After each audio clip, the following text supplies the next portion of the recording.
Please بولیں. 10 minute ہے سر. جی 10 minute ہے. 10 منٹ کا ٹائم ہوتا ہے. 1-2 منٹ دے دیجیے گا اگر لمبا ہو. I'll try to be brief جی. اور آنریبل فائنانس منسٹر صاحب بھی بیٹھے ہیں اور میں نے ان کو ریکویسٹ بھی کی تھی اسپیچ سے پہلے کہ آپ اگر ہوں گے تو ایک میسج قائد کا میں آپ کو دوں گا. ظاہر ہے ملک کی فائنینشیل جو نقصان ہے اس کے ذمہ دار آپ تو نہیں ہیں, آپ تو اب آئے ہیں, لیکن ہم سب کا بوجھ ہے جسے ہم نے اٹھانا ہے. اعوذ باللہ من الشیطان الرجیم. بسم اللہ الرحمن الرحیم. اللہم صلی وسلم وبارک علی سیدنا محمد وعلی آل محمد. سینئر سیاستدان یہاں ایوان میں موجود ہیں. رانا تنویر صاحب موجود ہیں. آپ کا اسم شریف اس لیے لیا کہ کچھ سینئر پولیٹیشنز آج میں ایوان میں دیکھ رہا ہوں کہ جب 10 سال پہلے اللہ بزرگ برتر نے مجھے موقع دیا اللہ کے 100 ناموں کے نیچے بجٹ سپیچ کرنے کا, تو کچھ میرے سینئرز تو اس وقت نہیں ہیں, شاہ جی نہیں ہیں, خان صاحب نہیں ہیں. اس زمانے میں ہمارے ساتھ ہاشمی صاحب ہوا کرتے تھے, لیکن نواب صاحب موجود ہیں. You be a witness. اگر آپ کو میں 10 سال پیچھے لے جاؤں تو انہی اللہ کے 100 ناموں کے نیچے میں نے کچھ باتیں کی تھی, اور میں 10 منٹ کے اندر اس کو, اور میری بات آج کسی جماعت کی نہیں, دوبارہ میں یہ بات کر رہا ہوں, مقدمہ جمہوریت رکھنا چاہتا ہوں اس ایوان اللہ کے 100 ناموں کے نیچے, ان کے سامنے جو اس ملک کے اصل وارث ہیں 25 کروڑ عوام. ہمارا تعلق مختلف جماعتوں سے ہو سکتا ہے, لیکن ہماری آخری وفاداری اللہ اور اس کے رسول کے بعد اپنی جماعت اور اپنے لیڈر سے پہلے ان عوام کے ہے جو پیچھے ہمارے پیچھے کھڑے. کوئی لاہور سے آیا ہے, کوئی کراچی سے آیا ہے, کوئی خیبر پختونخوا کے بلند و بالا پہاڑوں سے آیا ہے. مجھے آج یہ بات بڑی خوبصورت یاد آئی ہاشمی صاحب کی جو انہوں نے مجھے ایک دفعہ کی تھی. وٹو صاحب نے فرمایا تھا, میں پوچھا ہاشمی صاحب آپ سیاست میں کیوں آئے, ڈپٹی اسپیکر صاحب, تو انہوں نے کہا یار مجھے ایک جگہ ایسی چاہیے تھی جہاں کہ میں اپنی بات کر سکوں. تو میری درخواست ہے تمام ایوان کے معزز لوگوں سے, دوستوں سے, بھائیوں سے, بہنوں سے, اپنی بات کیجئے, دوسرے کی سنیے, اور ہم گالی سے نہیں بلکہ دلیل سے جواب دیں. وہاں سے بھی ایک غلطی ہوئی, ہماری طرف سے بھی ہوئی, میں کسی کا نام نہیں لیتا, میں سمجھتا ہوں دونوں نہیں ہونے چاہیے تھے. ہمیں اس ایوان کو ایک ایسا ایوان بنانا ہے جناب ڈپٹی اسپیکر صاحب کہ جس کے ہمارے بچے نوجوان ہمیں فالو کرتے ہیں, ہم ان کے لیے لیڈرز ہیں. ہر باپ ہر ماں اب کم از کم اپنی بیٹا یا بیٹی کا لیڈر ضرور ہوتا ہے. جو درد آج وسیم صاحب آپ نے بیان کیا, پچھلی اسمبلی میں نے یہ بات کی تھی, ہم سب پاکستانی ہیں, پشتون ہم نے ووٹ کی طاقت سے بنایا, پنجابیوں نے قربانی دی, سندھی بلوچ سب نے.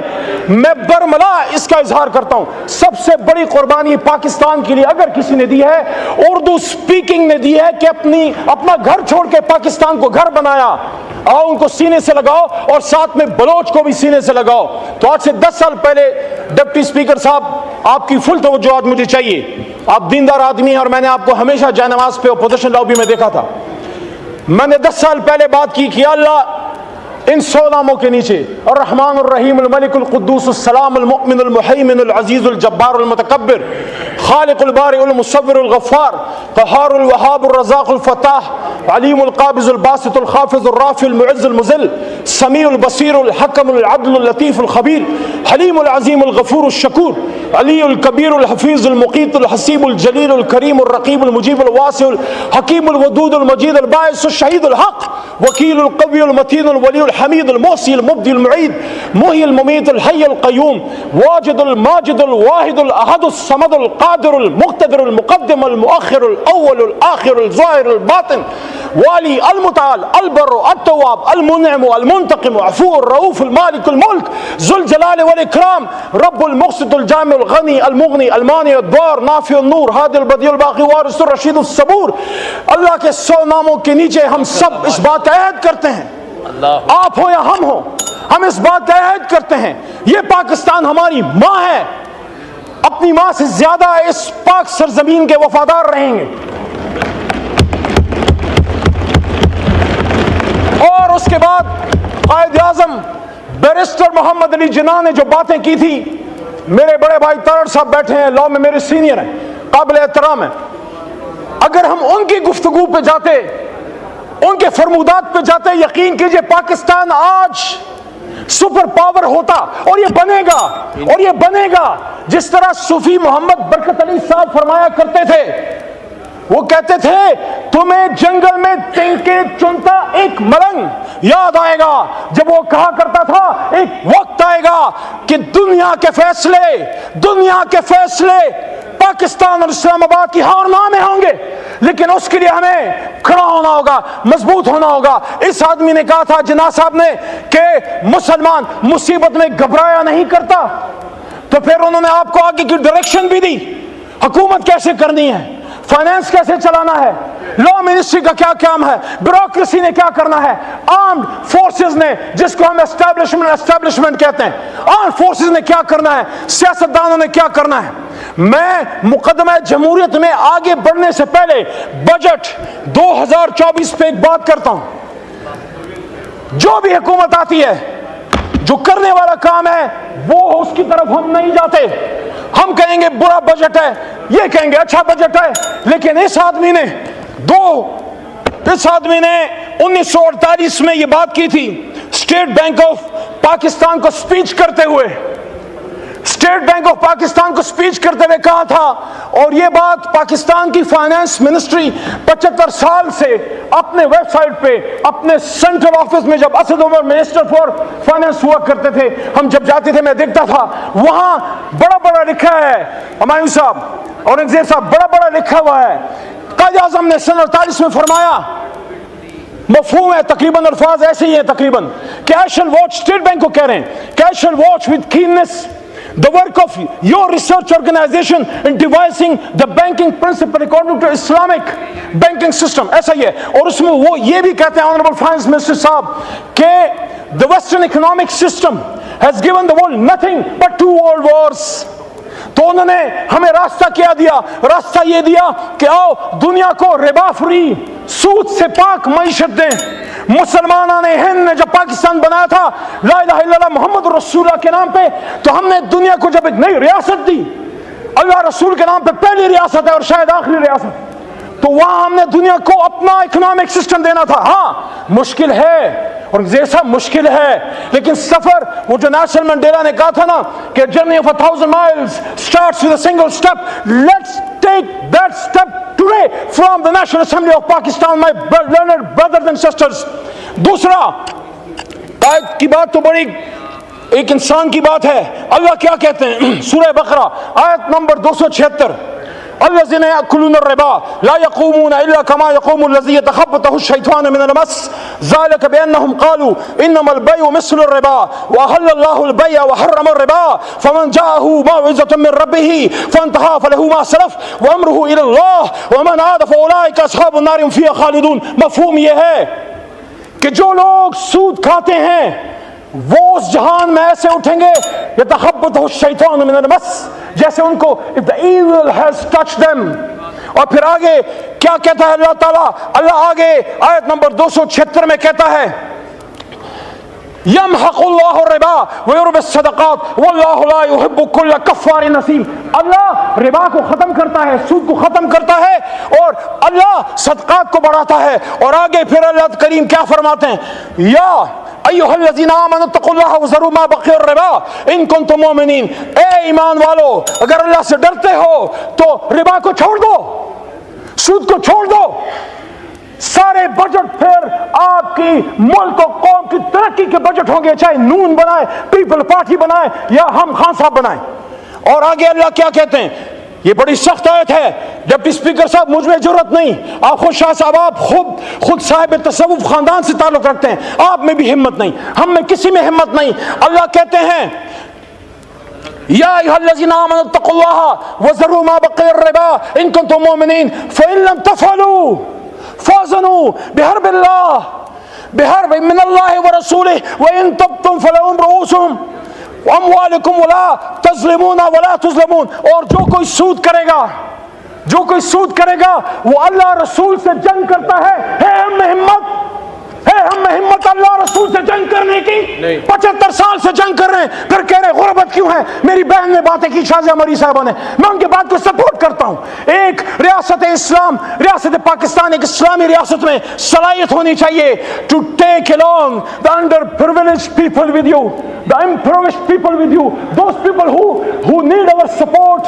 ہر کوئی تو پیروں پہ کھڑا نہیں ہے, ہم نے ان کو اٹھانا ہے, سینے سے لگانا ہے. وہ مائیں جن کے بچے شہید ہو گئے, وہ بچے جو یتیم ہیں, وہ widows, what about them?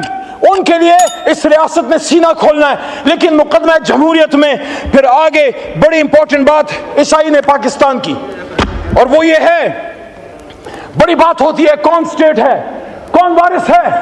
The sovereignty of the state belongs to Almighty Allah,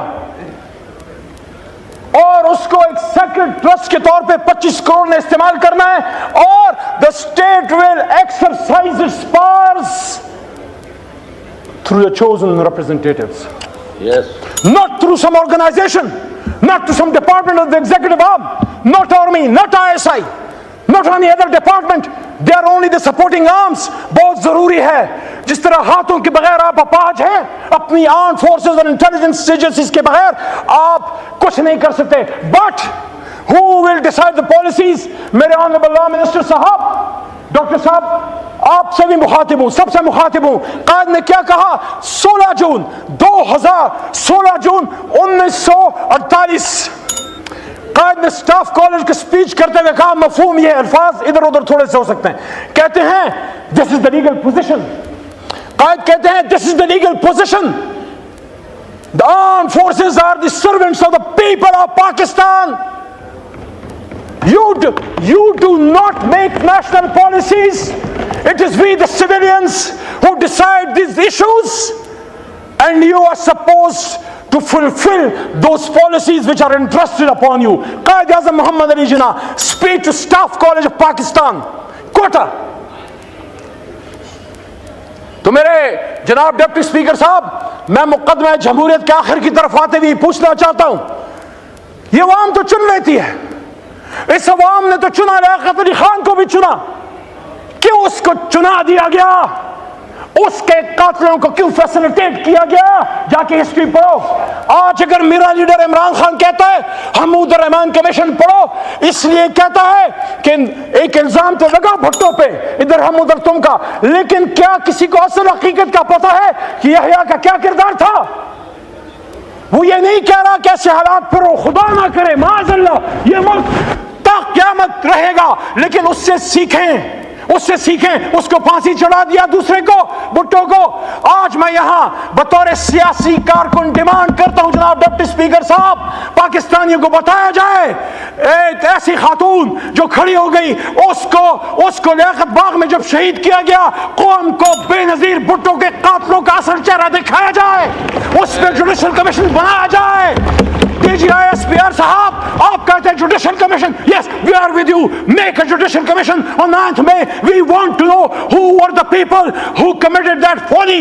جس نے بھی کیا ہے, ہم میں سے ہے, کسی اور میں سے ہے, میرا لیڈر تو اس جیل میں تھا, حراست میں تھا, اس پہ جوڈیشل کمیشن بنائیں, لیکن جس نے کیا اس کو سزا دیں.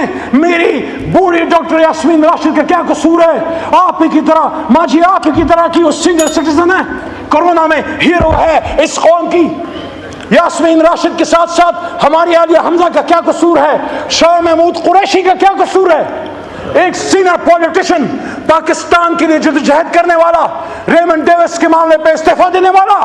میرے جناب ڈپٹی اسپیکر صاحب, میں آج اس ایوان میں کہنا چاہتا ہوں, میں سائفر کیس کے ایک دن رہا, میں عدالت جاتا رہا, عمران خان بری ہوا ہے, میں کہتا ہوں سائفر پہ جوڈیشل کمیشن بنائیں. اور جو بات محترم نواز شریف صاحب کے پرسنل ان کے ترجمان مسٹر محمد زبیر صاحب نے کی تھی کہ اس وقت آرمی چیف نے انہی کے ایک شخصیت لیڈر میاں صاحب کے الزام ہے, اس پہ بھی کمیشن بنائیں. میرا سوال یہ ہے, کب ایسا کیوں ہوتا ہے؟ ایک منتخب وزیر اعظم کے ساتھ ایسا کیوں ہوتا ہے؟ 88 میں جب بے نظیر صاحبہ کی حکومت آئی, 90 میں IGI کس نے بنائی؟ 90 میں IGI کس نے بنائی؟ کیوں اس کو 5 سال پورے نہیں کرنے دیا؟ اور اگر نواز شریف آ گئے 90 میں, تو 93 میں جتنا بھی کوئی قصور تھا, آرمی چیف کو برطرف کی حکومت ختم کی گئی. 99 میں کیوں نواز شریف کو ہتھکڑیاں ڈال کے بھیجا گیا؟ کیوں بھیجا گیا؟ تو جب میں نواز شریف کی اس کے خلاف اگر اینٹی جمہوریت کوئی کام ہوا ہے تو میں پھر اس ایوان کے سامنے یہ مقدمہ کیوں نہ رکھوں؟ کیا آپ کے سابق وزیر اعظم آپ کو نہیں پسند، آپ اس سے نہیں ایگری کرتے سیاست سے؟ اس پہ لائف اٹیک، ایک دو منٹ جی، اس پہ آخری اٹیک ہوا، لائف اٹیک ہوا، باڈی میں 4 گولیاں کھا کے 350 دنوں سے جیل میں ہے، اس پہ جوڈیشل کمیشن کیوں نہ بنے؟ کتنی بے نظیر، کتنے لیاقت علی خان، کتنے بھٹو قربان کرو گے؟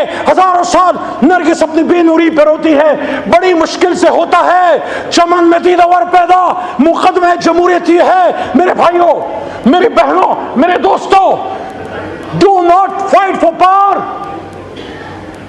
don't go into power politics, do not fight for power, fight for the people of Pakistan. شکریہ، آپ رانا شکریہ، صاحب، شکریہ، مائک کھولیں، مائک کھولیں۔ صاحب کی جماعت میں ہے، آپ کھڑے رہیں، میں عمران خان کے ساتھ کھڑا ہوں، کھڑا رہوں گا انشاءاللہ، جیل بھی نہیں توڑ سکی، لیکن میں یہ کہتا ہوں پاکستانیوں، میں یہ کہتا ہوں میرے دوستوں، میں یہ کہتا ہوں جب بات پاکستان کی ہو، جب بات اسلام کی ہو، جب قائد کی ہو، پھر اپنے لیڈر کی بات چھوڑ کے اس لیڈر کی بات اپنا لو، پھر اللہ رسول کی بات پکڑ لو۔ آپ میں سے ہر ایک لیڈر ہے، میں نے پچھلی سپیچ میں بھی یہ بات کی، ہم اپنا اسٹیچر بڑھائیں، اپنے لیڈر کی غلط بات کو غلط کہیں،